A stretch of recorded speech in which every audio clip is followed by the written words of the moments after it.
Mindy from The Weekend Gardener, and today what I'm going to show you is how to create the mold for a Hyperturf planter. Now, Hyperturf planters are extremely popular now, but here's some easy, simple tips to make getting your Hyperturf planter out of the mold simple. So what I've done is I'm actually using a mixing bowl, a plastic mixing bowl, as my mold. Now, instead of putting your Hyperturf material in here and then putting another pot in there to create the planting space by which a planter is going to have, obviously, I've cut some slits in here. Now, it is easier to get your planter out with the slits than trying to shake it out if you don't have the slits. So I've cut 4 slits. You can cut more than that in your plastic bowl if you would like. And you do not want to cut it past this bottom. If you cut it all the way through, you're going to have some problems when you put your Hyperturf material in here.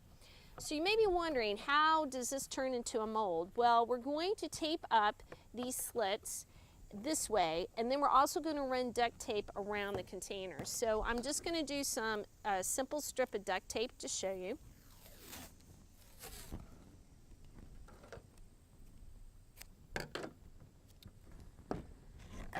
And it would be a little bit easier if you had 2 people doing this, but you're just going to run the tape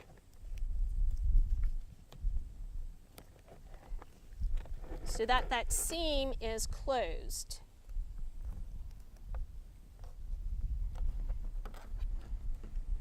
Then when it comes time to unmold your Hyperturf planter, you would simply remove the tape and pull this back, and you've got your Hyperturf planter ready to go.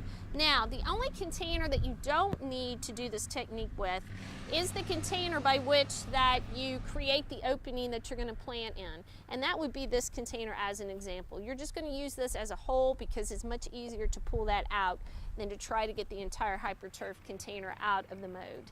So give this technique a try the next time you want to make a Hyperturf planter. Now keep in mind, this is part 1 as far as the molding process. Part 2 will be offered at a later date. Till we meet in the garden again, this has been Mindy from The Weekend Gardener.